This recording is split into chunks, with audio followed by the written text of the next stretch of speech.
down the Via Dolorosa in Jerusalem that day. The soldiers tried to clear the narrow street, but the crowd pressed in to see the man condemned to die on Calvary.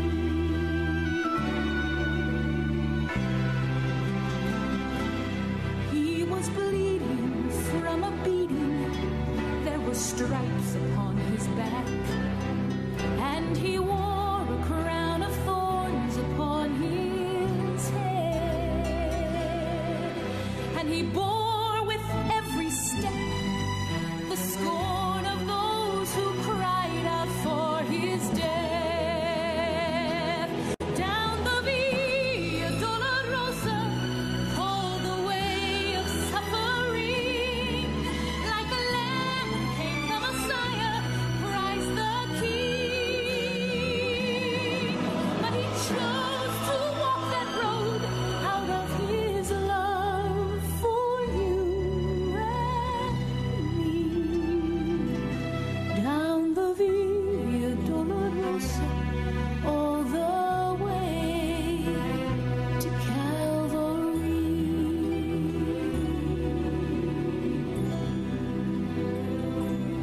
Por la Via Dolorosa, triste día en Jerusalén, los soldados le abrían paso a Jesús, mas la gente se acercaba para ver al que llevaba aquella cruz. Por la Via Dolorosa, que es la vía del dolor, como oveja vino Cristo, Rey y Señor, y fue Él quien quiso ir por su amor, por ti, por mí, por la Via Dolorosa al Calvario y a morir. The blood that would cleanse the souls of all men made its way to the heart of Jerusalem.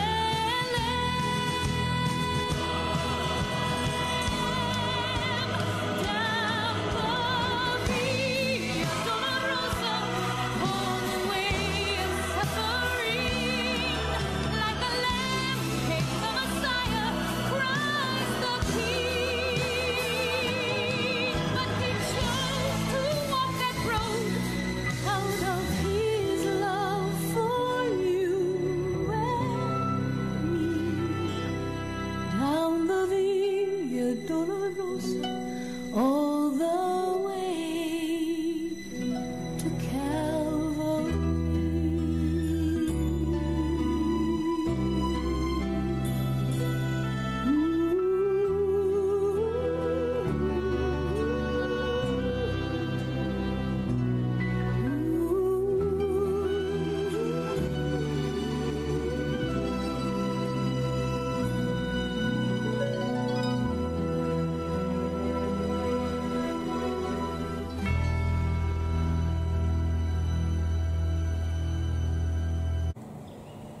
Shalom, selamat beribadah bagi kita pada peringatan Jumat Agung ini. Karena itu marilah kita siapkan hati dan pikiran kita untuk bersaat teduh sejenak.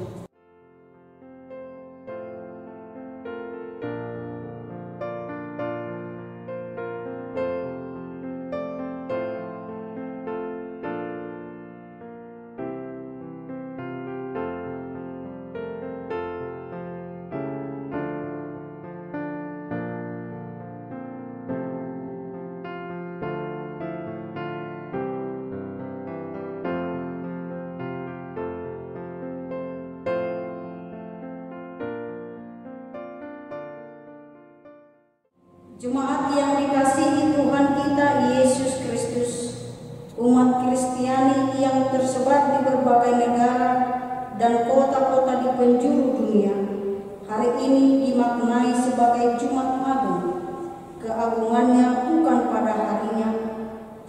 tertuju kepada diri Sang Maha Pengasih yang bernama Yesus Kristus. Sebab tepat pada hari Jumat di kala itu Dia disalibkan di Bukit Golgota. Karenanya setiap orang Kristen dimanapun sedang berada pada saat ini hendaknya terpanggil beribadah untuk memperingati hari kematian Yesus Kristus.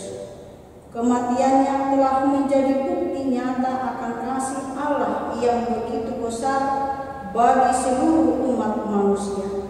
Semua kutuk yang mestinya kita tanggung telah dipikulkan kepada Yesus Kristus melalui kematiannya.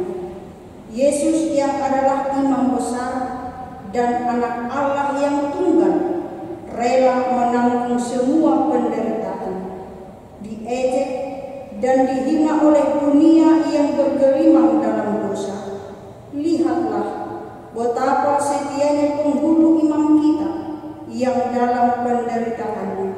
Sang anak domba terus melangkah memikul dosa-dosa kita sampai akhirnya Dia disalibkan di Bukit Kalvari. Marilah kita bernyanyi memuji kasih-Nya Sang anak domba yang kudus.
Bagimulah segala hormat, pujian, dan kemuliaan dari Alfa sampai Omega, dari semula, sekarang, dan sampai selama-lamanya. Amin.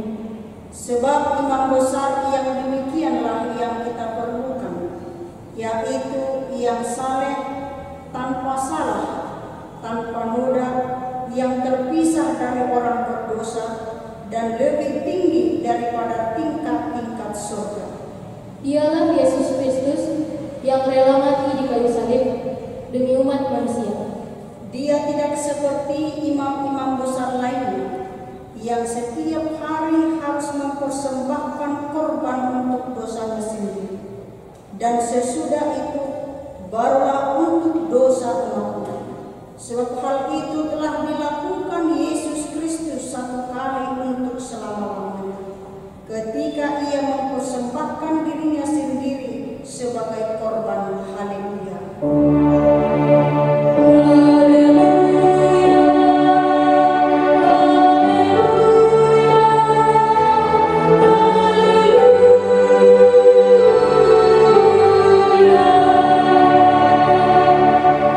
Marilah kita berdoa.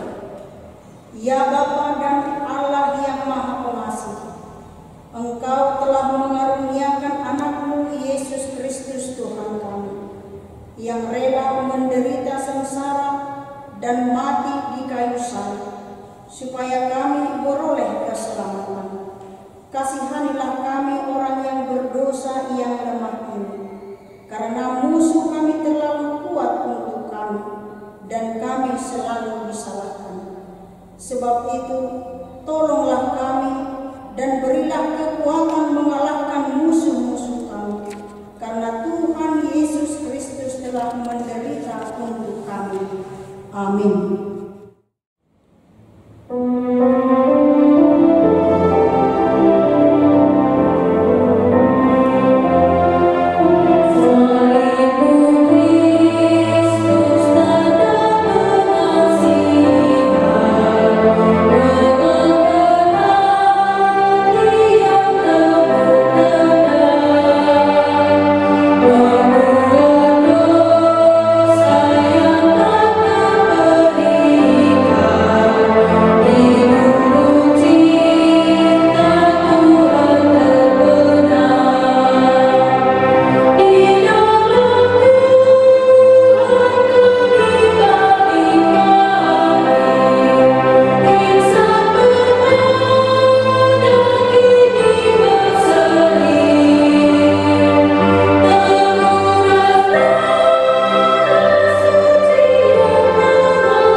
sebagai pengganti hukum Taurat bagi kita pada ibadah memperingati hari kematian Tuhan Yesus, tertulis dalam 1 Petrus 1 ayat 18 sampai dengan ayat 19, demikian bunyinya.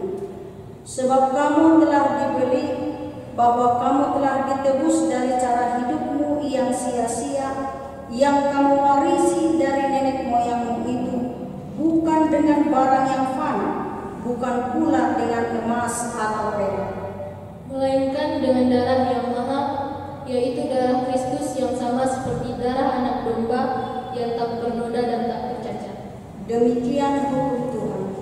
Marilah kita meminta kekuatan kepada Tuhan Allah untuk melakukan yang sesuai dengan hukum-Nya.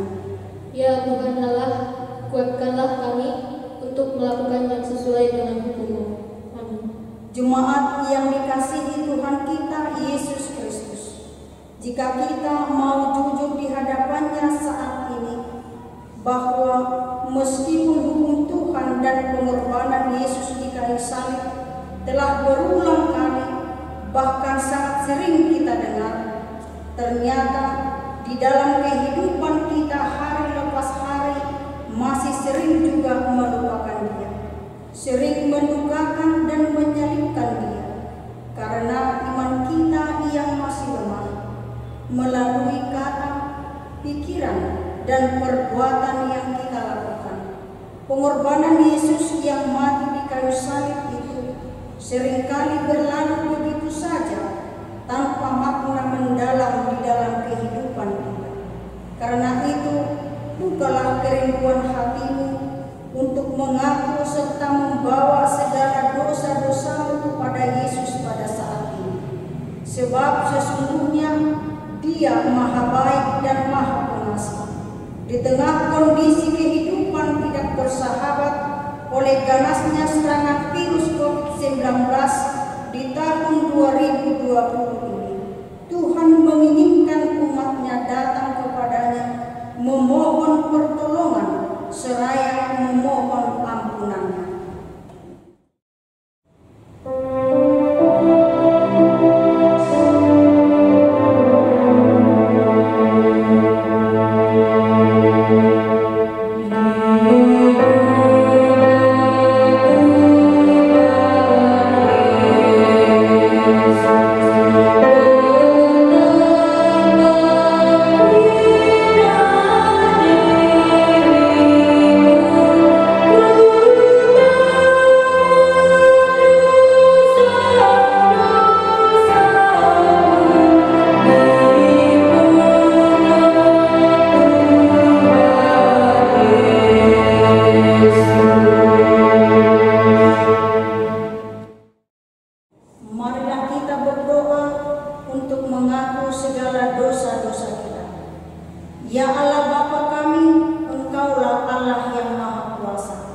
Pencipta segala sesuatu, kami datang ke hadapan-Mu mengaku segala dosa yang kami lakukan, baik melalui perkataan maupun oleh sikap kami, bahkan oleh hawa nafsu duniawi yang selalu menguasai hidup kami.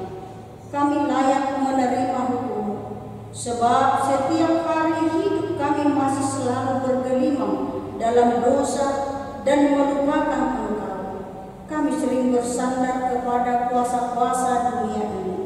Ya Tuhan, ampunilah kami atas segala dosa dan pelanggaran kami. Kasihanilah kami oleh karena anak-Mu Tuhan Yesus Kristus yang telah menderita di kayu salib.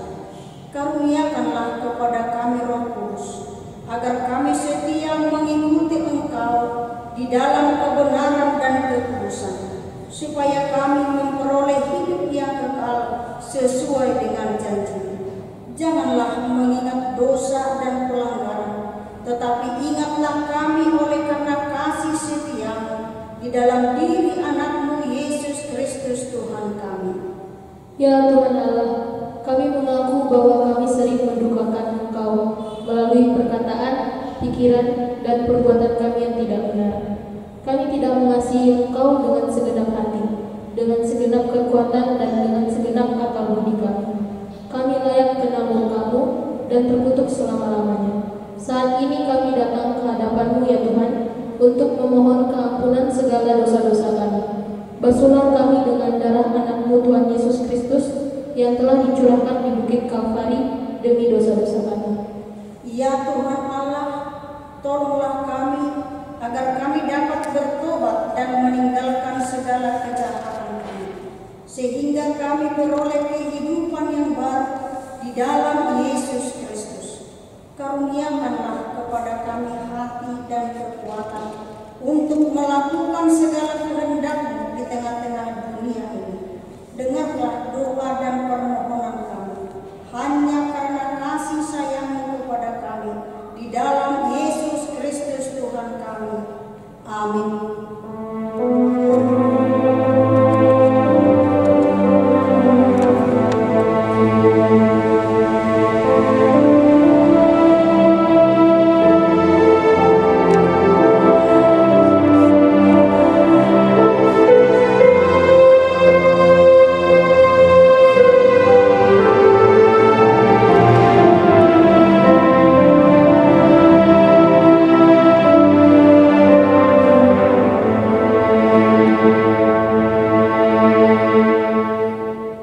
Dengarkanlah janji Tuhan tentang pengampunan dosa-dosa kita. Siapakah yang akan menggugat orang-orang pilihan Allah? Allah sendirilah yang membenarkan mereka. Siapakah yang akan menghukum mereka? Kristus Yesus yang telah mati, bahkan lebih lagi yang telah bangkit, yang juga duduk di sebelah kanan Allah, yang malah menjadi pembela bagi kita. Kemuliaan bagi Allah di tempat yang maha tinggi. Amin.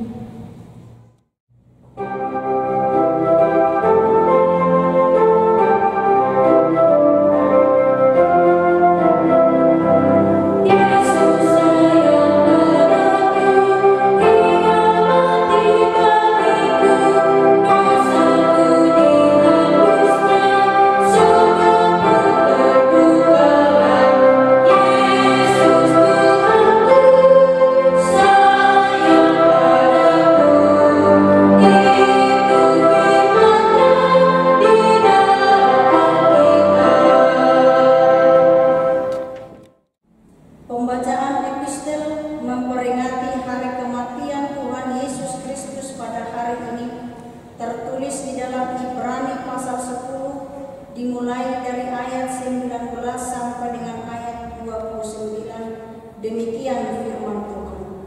Jadi saudara-saudara, oleh darah Yesus kita sekarang penuh keberanian dapat masuk ke dalam tempat kudus, karena Ia telah membuka jalan yang baru dan yang hidup bagi kita melalui tabir, yaitu dirinya sendiri.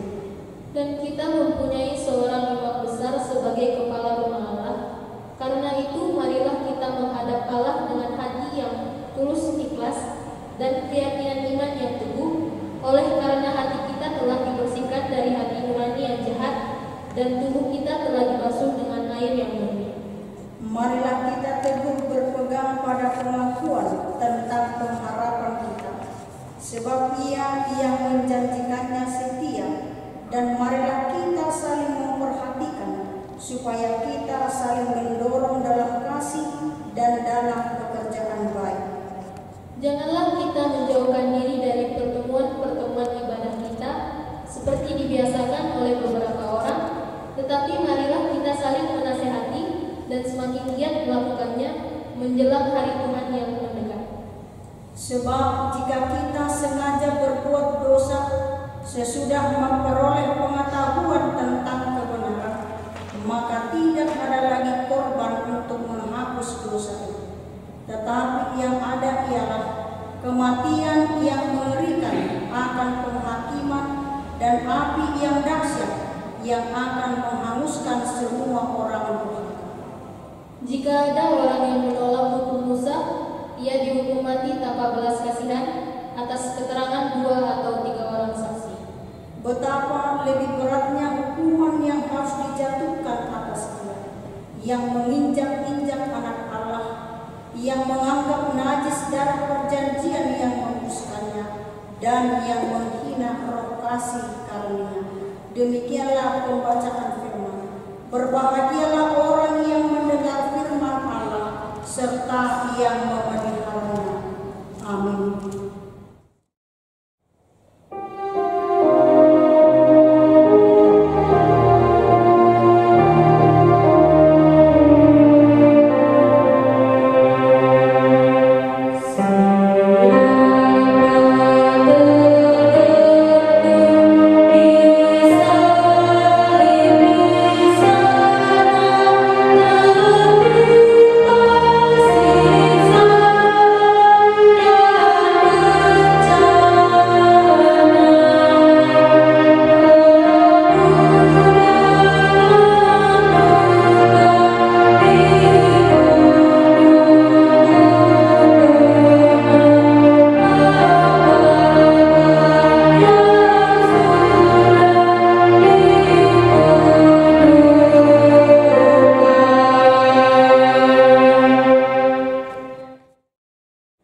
Jemaat yang dikasihi Tuhan kita Yesus Kristus, malah kita mengikuti refleksi dari Tuhan Yesus. Disalibkan itulah hukuman yang dipersiapkan pemerintah Kekaisaran Romawi bagi seorang penjahat kelas kakak. Itu sebabnya Pontius Pilatus memberikan pilihan kepada orang banyak, apakah memilih membebaskan Yesus atau Barabas penjahat kelas kakak pada waktu itu.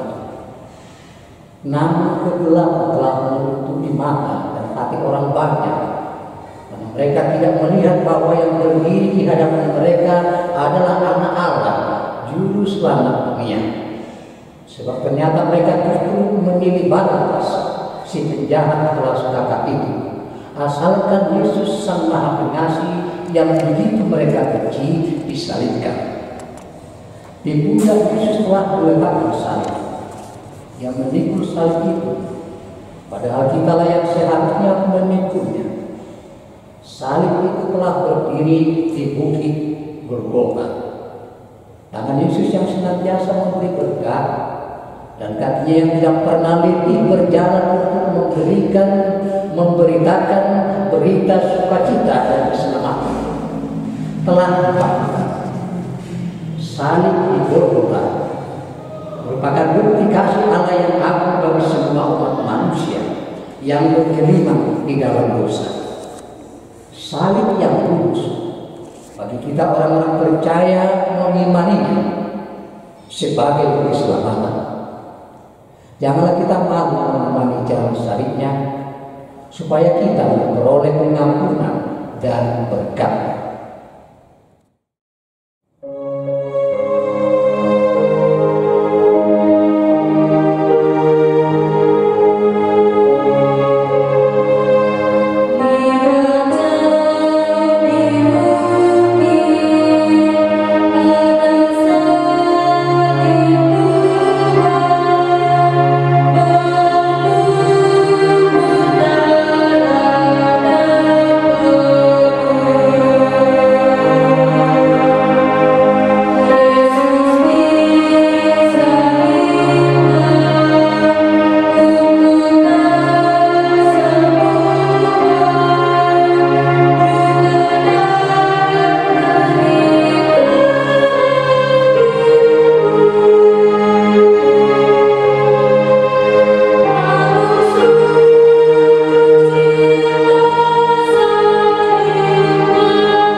Darah menetes dari tangan dan kaki Yesus yang dipanggang di kayu salib. Demikian juga dari kepalanya. Darah kudus yang membebaskan dunia dari kuasa dosa dan maut. Darah yang membasuh kita semua dari dosa. Tuhan Yesus Kristus tergantung di kayu salib, maka langit dan matahari pun redup tanpa menunjukkan sinarnya sebagai bukti ikut sedih menyaksikan penderitaannya. Sendirian meregang maut, semua orang yang selama ini dekat dengan dia telah meninggalkan karena ketakutan. Oh Tuhan Yesus anak Allah, sesungguhnya kami manusia yang berdosa inilah seharusnya menerima derita yang Engkau alami.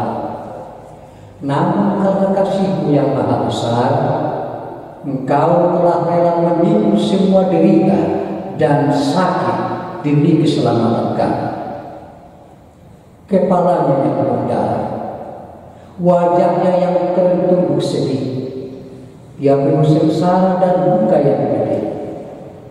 Wajahnya yang mulia diludahi, dicerca, disiksa dan dilukai.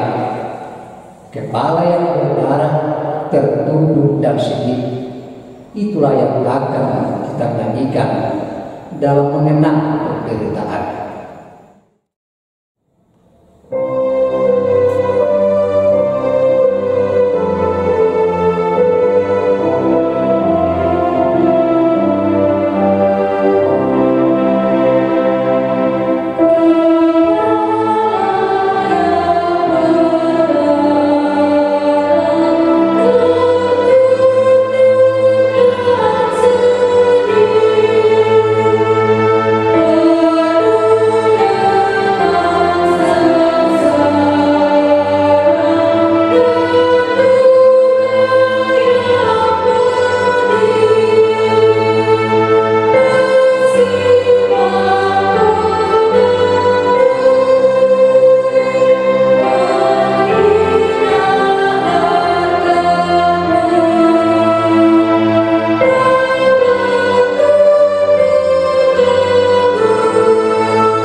Cuma di kala itu,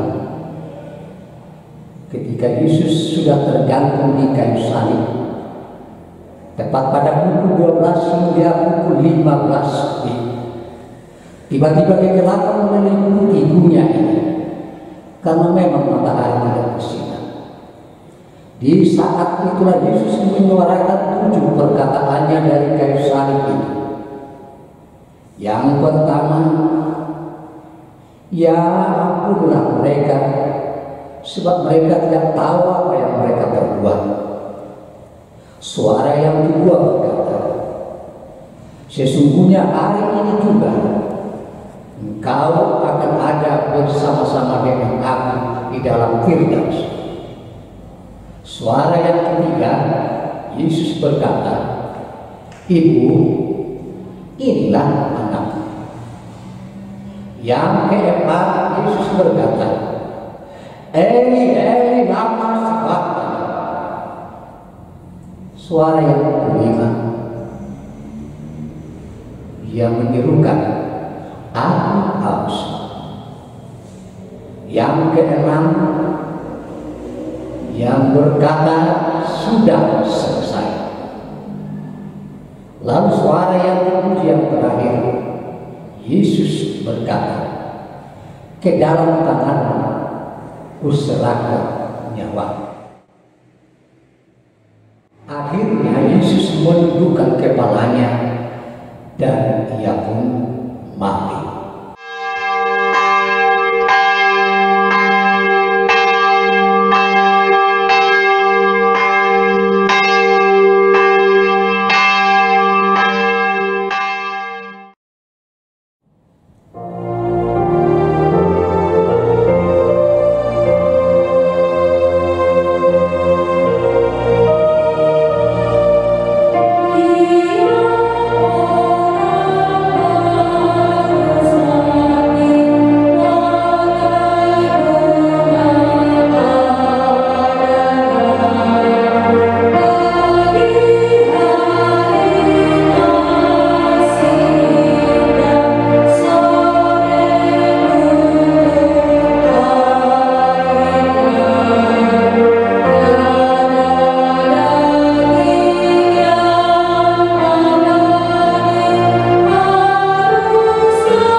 Yesus Kristus dan artinya kita mengucapkan, aku percaya kepada Yesus Kristus, anaknya yang tunggal Tuhan kita, yang dikandung daripada Roh Kudus, lahir dari anak darah Maria, yang menderita sengsara di bawah pemerintahan Pontius Pilatus, disalibkan, mati dan dikuburkan, yang turun ke dalam kerajaan Allah, pada hari yang ketiga bangkit pula dari antara orang mati, naik ke surga, duduk di sebelah kanan Allah Bapa yang Maha Kuasa.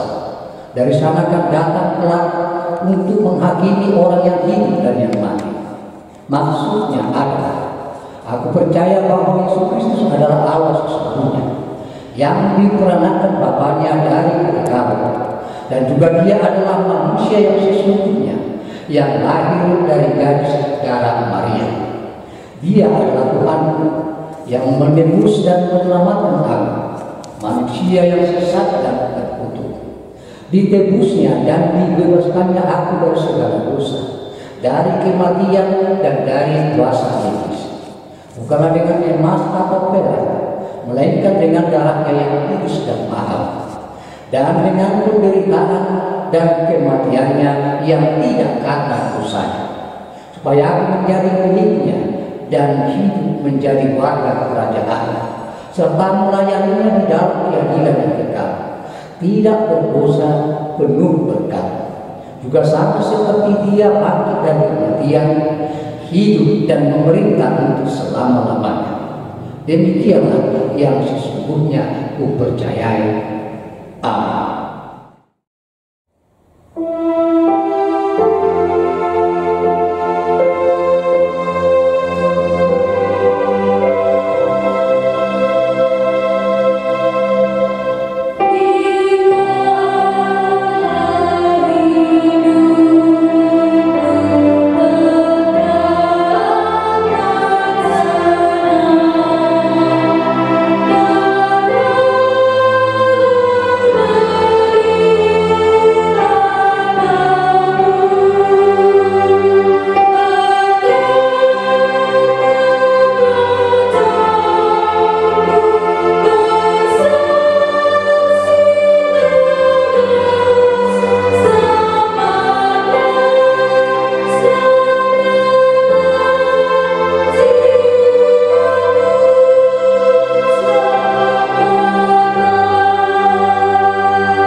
Mari kita berdoa.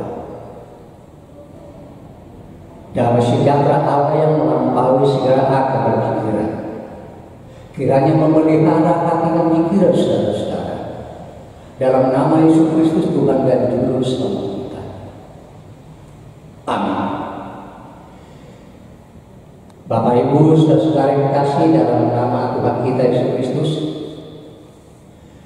firman Tuhan yang ditetapkan dalam ibadah kita memperingati hari kematian Yesus Kristus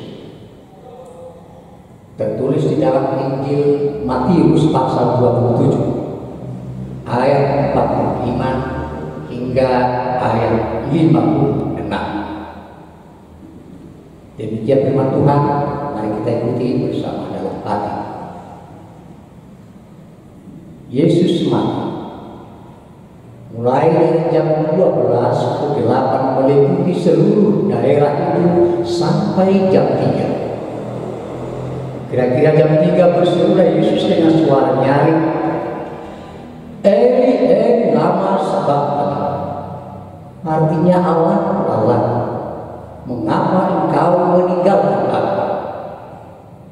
Mendengar itu beberapa orang yang berdiri di situ berkata, ia memanggil Elia.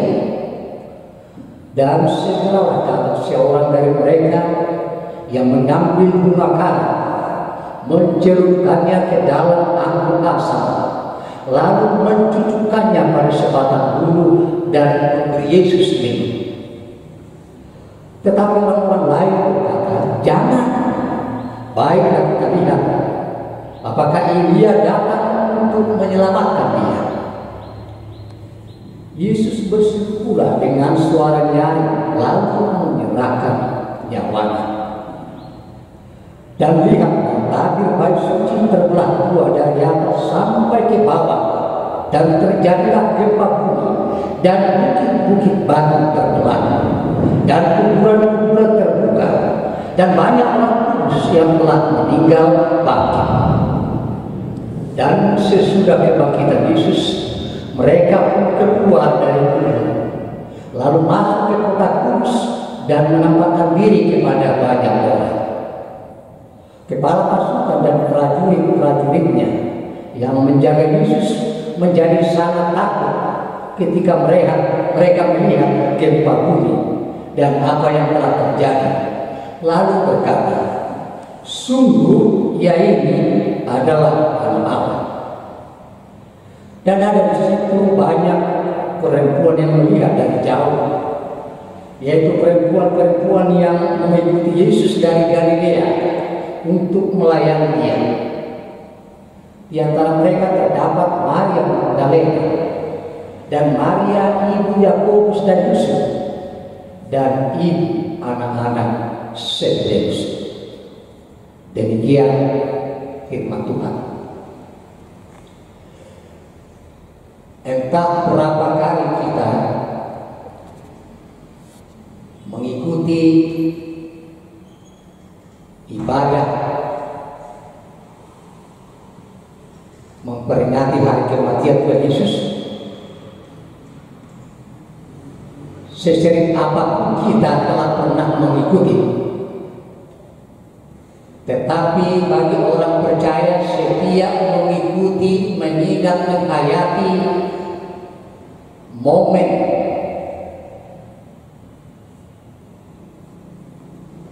tentang kematian Yesus di kayu salib, pasti selalu ada yang baru, selalu ada pengalaman rohani yang baru.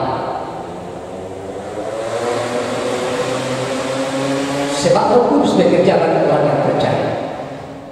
Sebab Roh Kudus itu akan memberikan sesuatu pengalaman yang baru dalam kerohanian untuk meningkatkan spiritualitas orang-orang percaya dalam mengimani Yesus sang penebus dunia itu.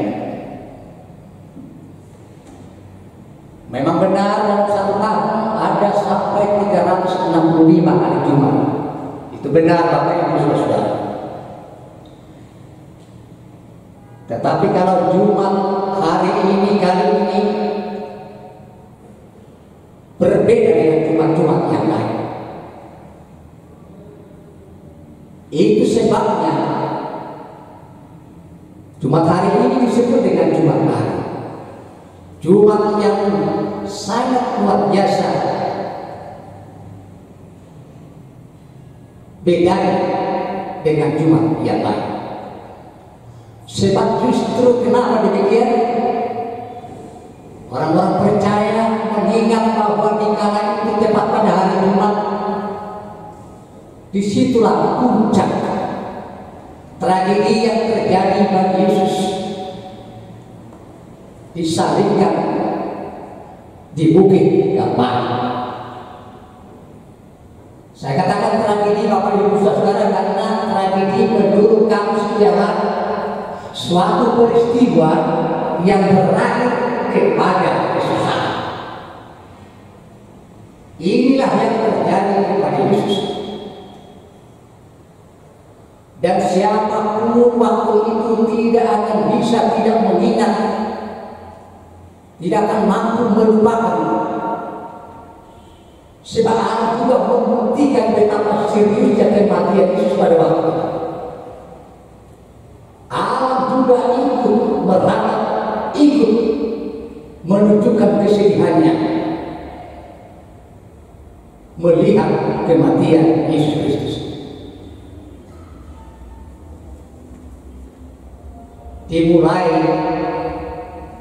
dengan vonis Pontius Pilatus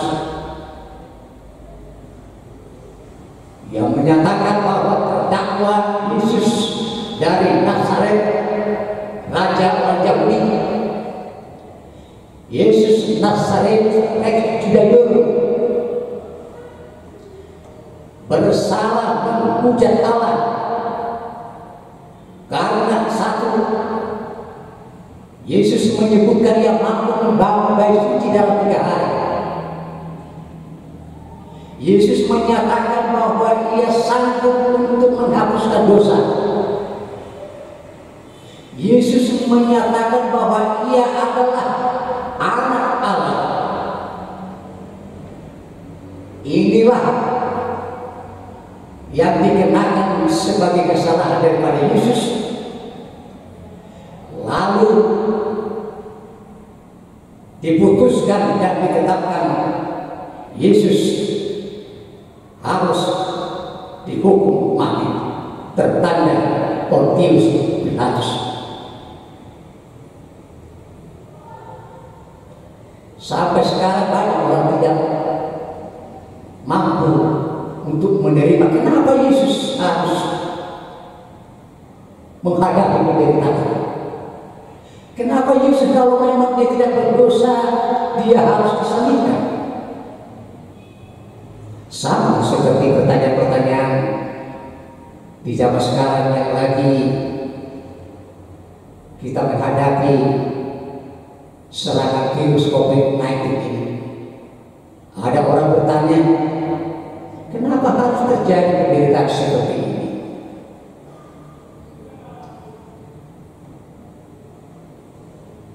Apalagi kalau orang bertanya, jika Tuhan ada, kenapa harus ada penderitaan di sana? If God exists, why is there suffering? Ingat Bapak Ibu Saudara, Tuhan tidak pernah memberikan yang terburuk, tidak pernah memberikan yang tidak baik bagi manusia.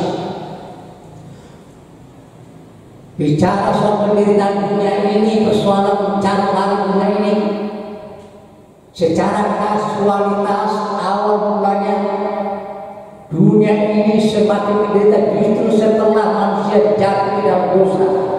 Ada perkawan dan dosa itu tidak pernah berhenti, terus menerus dunia ini memproduksi dosa, sehingga alam ini juga sudah kadang-kadang kurang bersahabat dengan kehidupan manusia. Jadi tidak benar kalau Allah yang membuat penderitaan, justru karena manusia itu sudah semakin jauh terjatuh melakukan dosa, maka kehidupan itu tidak lagi seperti peristiwa di Taman Eden yang penuh kebahagiaan.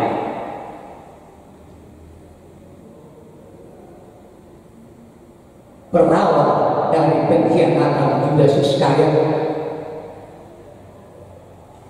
Inilah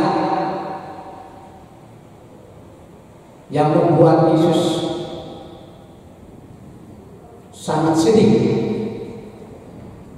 melihat salah seorang dari ke-12 rasul yang dia pilih, yang dekat dengan dia, bahkan yang di jabatan sebagai bendahara. Tetapi Judas Iskariot yang sudah gelap mata, yang orientasi hidupnya hanya dengan uang, yang mengkhianati menjual Yesus hanya dengan 30 keping perak. Tak heran Bapak Ibu Saudara, tidak sedikit masalah-masalah di dunia ini. Terjadi kriminalitas, terjadi saling bunuh-membunuh, justru karena sudah serakah di dalam uang, di dalam kehidupan nafsu duniawi.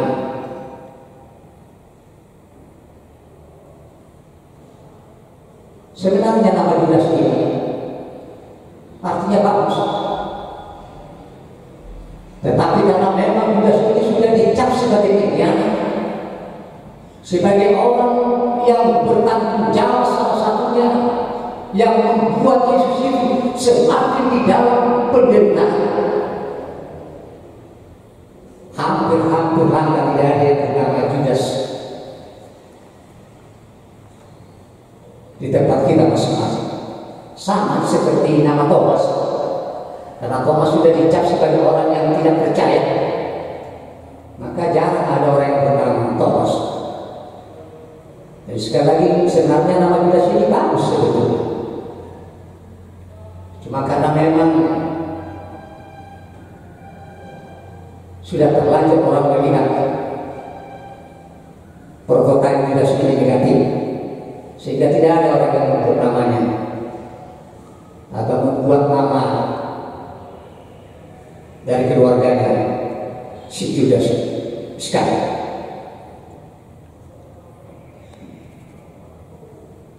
Memang ada satu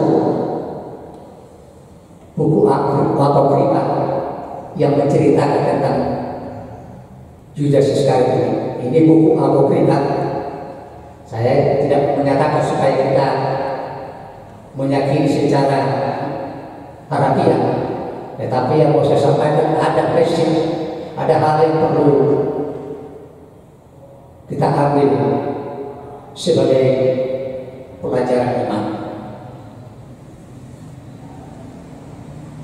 Kalau kita membaca di Alkitab, tidak jelas dikatakan Judas itu mati di mana.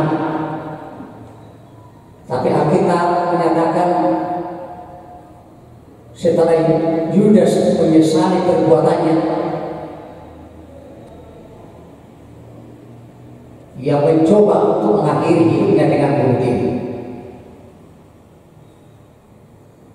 Tapi tidak dinyatakan dengan jelas dari Alkitab di mana tempat meninggalnya.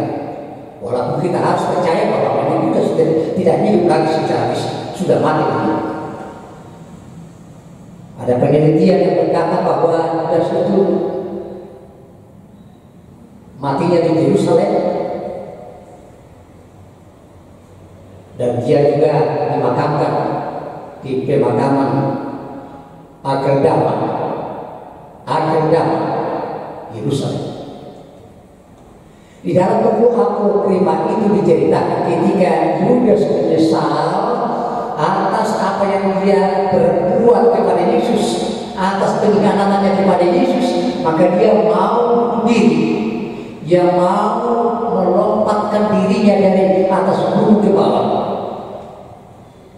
Ketika dia sudah melompat, ternyata dia tidak mati, hidup. Begitu kata buku apokrifa.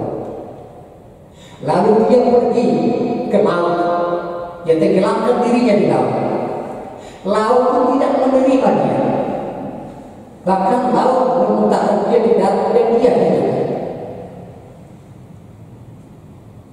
Kemanapun dia pergi untuk mengakhiri hidupnya bunuh diri, tetapi dia tetap tidak diterima. Yang mau dikatakan sebenarnya, ya, bahwa sampai sekarang Judas masih tetap ada di dunia. Sampai sekarang Judas itu masih hidup perbuatannya, masih hidup sifat kejahatannya, dan terus itu tetap ada di dunia ini. Memang menjadikan Judas Iskariot, ia menyesal, tapi sudah terlambat, sudah tertutup. Nah, karena ini benar kepada kita semua, selagi ada waktu, selagi ada kesempatan, kalau memang kita perlu untuk menyesali diri, kita harus memanfaatkan itu. Sebab tidak semua kesempatan selalu ada. Judas tidak punya kesempatan, meski ia menyesal, tetapi sudah terlambat sudah. Sama seperti nyanyian almarhum Benny Padilla, lupa terlambat sudah. Sebaliknya berbeda dengan yang di sebelah kanan daripada Tuhan Yesus. Hanya hitungan beberapa menit dia bertobat sebelum dia mengakhiri hidupnya, sebelum nyawanya berakhir masih sempat ia bertobat, dan pertobatannya diterima oleh Yesus. Dan Yesus berkata, hari ini aku akan bersama-sama dengan engkau di Firdaus, di kehidupan yang bahagia, di kehidupan yang sifatnya kekal. Matius ini mencatat memang proses sudah mau matinya Yesus di kayu salib. Tapi kalau kita coba dulu melihat ke belakang sebelum ia disalibkan, betapa menyedihkan, betapa sakitnya, betapa ngerinya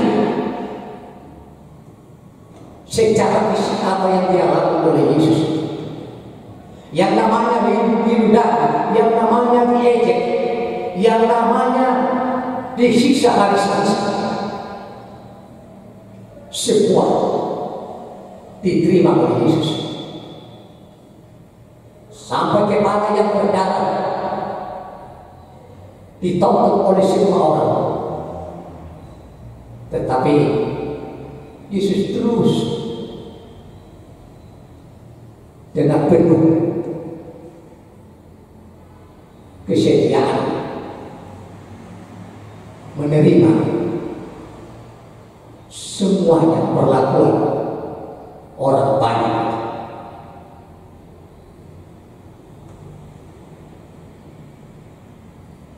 Yesus menyuarakan ketika sudah luar biasa puncaknya kesedihan dan penderitaan itu, ia berkata, Eli, Eli, lama sabachthani. Perkataan ini sebenarnya adalah mengingatkan Yesus. Sebelumnya ketika dia menghadapi maut itu, ia berdoa di taman Getsemani. Ia merasakan seperti terpisah dari anak bapaknya. Maka dia berulang-ulang berdoa supaya tegar, dan dia berharap supaya calon itu terhindar dari diri. Ungkapan seperti itu sebenarnya makna perkataan daripada Eli, Eli, lama sabachthani. Yesus mengutip baris pertama dari Mazmur 22 yang mengutip apa yang tertulis di dalam Mazmur 22 ayat 1. Allahku, Allahku, mengapa engkau tinggalkan aku? Ini perasaan keterpisahan sebenarnya yang diungkapkan oleh Yesus. Bukan mau bertanya kepada Allah, bukan, tetapi perasaan terpisah secara rohani itu dengan Bapaknya karena mendikul dosa-dosanya. Ini sebetulnya diungkapkan. Tetapi orang banyak salah tafsir, orang banyak justru salah mengerti. Mereka pikir yang dikatakan Yesus adalah memanggil Elia. Elia yang mereka kenal sebagai nabi yang hebat di zaman perjanjian lama. Elia yang disebut dengan salah tanda mujizat dalam pekerjaannya, yang langsung naik ke surga tanpa melalui kematian. Mereka pikir itu yang benar. Begitulah kehidupan kadang-kadang. Kalau sudah dibutakan oleh ego sendiri, dibutakan oleh hawa nafsu sendiri, tak jarang tidak mampu memahami hal-hal yang sebenarnya. Itu sebabnya mereka dengan gaya tinggi berkata, jangan aja dulu Yesus itu, kita tunggu apa Elia datang menolong. Memang di tengah-tengah kondisi yang kadang-kadang sudah sangat menyedihkan pun, bisa saja orang juga memanfaatkan itu untuk melampiaskan apa yang ada dalam pikirannya. Makanya saya heran juga hari ini melihat berbagai postingan-postingan di media sosial ini. Bapak Ibu, kita tahu sama-sama kita menghadapi wabah virus corona ini. Saya harus berani mengungkapkan, tak sedikit para pendeta yang meninggal karena COVID-19 ini. Banyak jemaat juga yang baik, yang teguh beribadah, yang imannya teguh kepada Yesus, juga ikut di dalam penderitaan sama. Banyak juga para dokter yang meninggal. Banyak juga orang-orang di pemerintahan yang bertugas di kepolisian dan lain-lain yang meninggal. Bahkan kalau kita melihat simbol-simbol mulai dari Bapak Presiden sampai lembaga-lembaga yang di bawah, berbagai cara diberikan kepada masyarakat penyuluhan, baik secara lisan maupun tertulis. Mereka terus berjuang bagaimana mengatasi virus ini cepat berlalu dari negara kita Indonesia.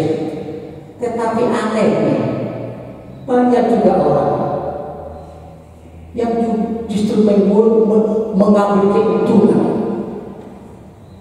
mencaci maki, mengolok-olok, bahkan membuat seolah-olah pemerintah kita ini tidak berbuat apa. Karena itu Bapak Ibu, berhati-hati. Apalagi di tengah-tengah kondisi yang bersamaan sama-sama menghadapi masalah ini. Harusnya sebetulnya marilah kita ini saling membantu, saling mendoakan, saling fokus untuk melihat kepada hal sebenarnya, yaitu tertuju kepada kehendak Allah, supaya persoalan kehidupan ini bisa kita atasi pada waktu itu.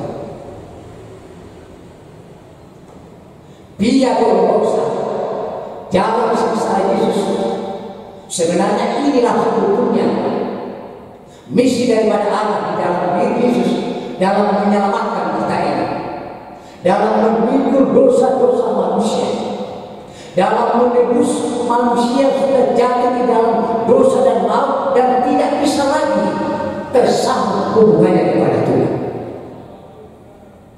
Karena itu sebenarnya the message of Christ itu, penderitaan Kristus itu harus menjadi sukacita kemenangan bagi orang yang percaya, yang menerima bahwa kematian Yesus adalah untuk keselamatan umat manusia yang berdosa.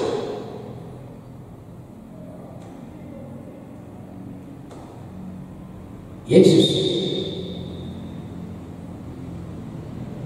selalu di dalam kerendahan Allah.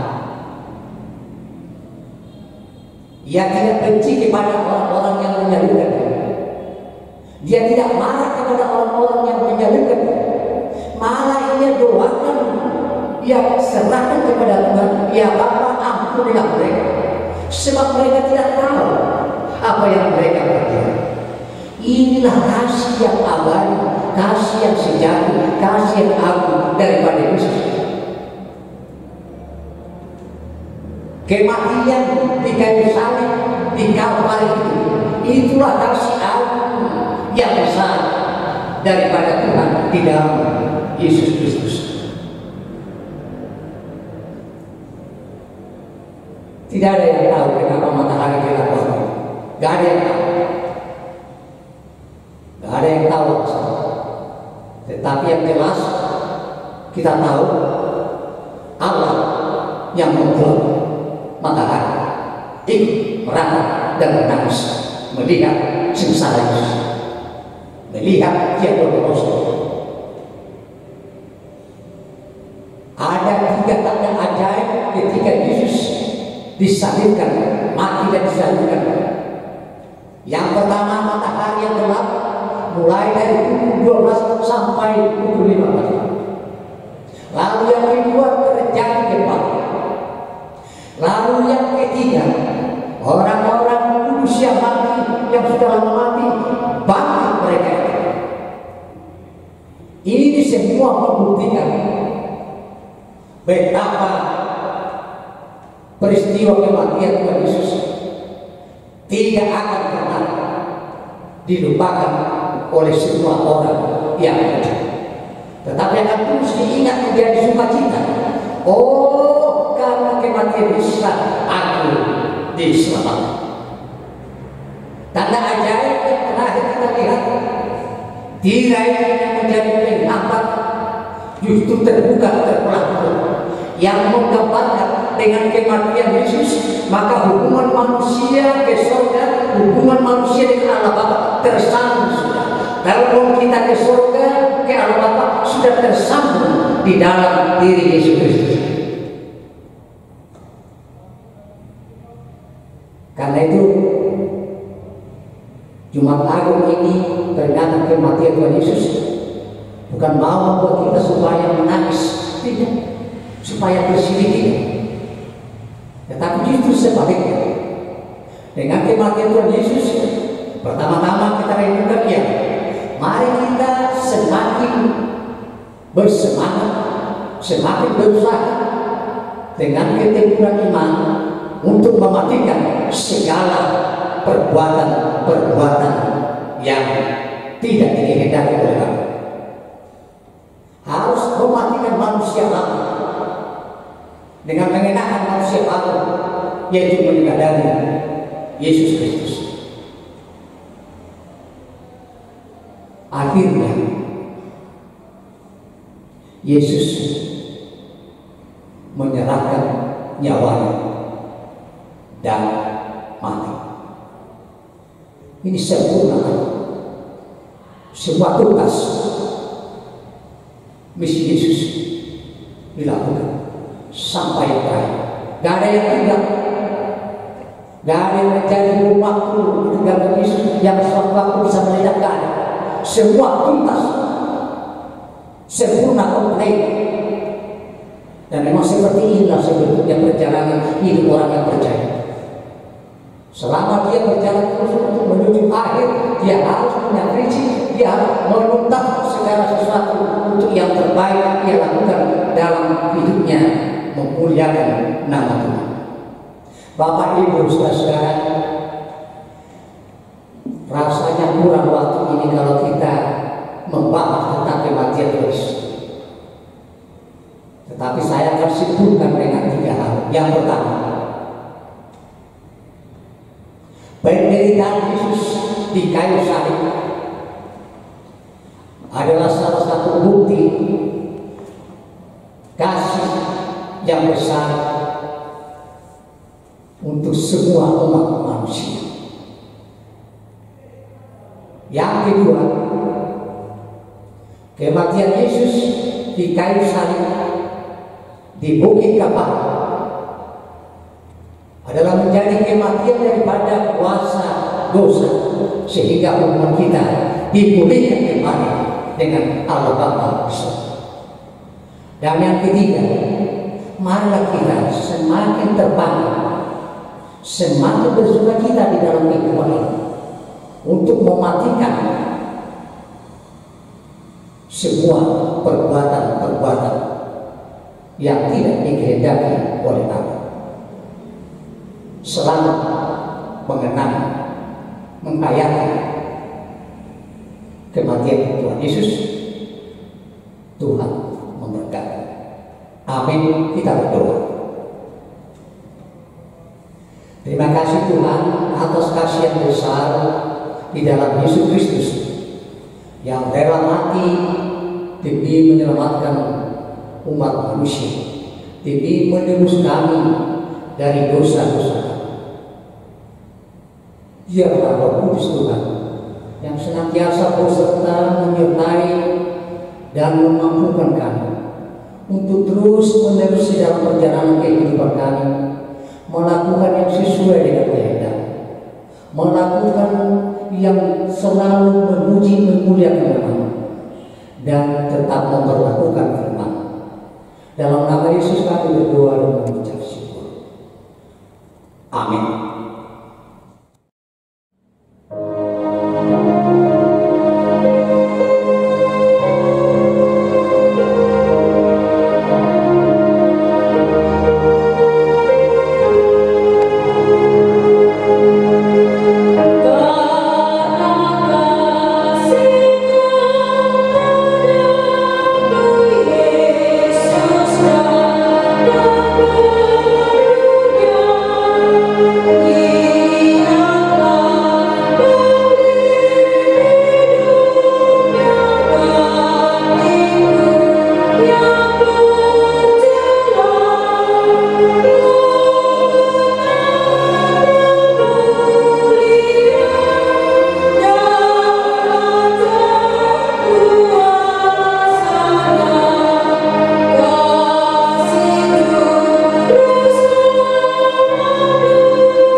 Yalah Bapa kami yang di surga, kami mengaku bahwa Tuhan adalah sumber dari segala karunia yang melimpah dalam kehidupan kami masing-masing.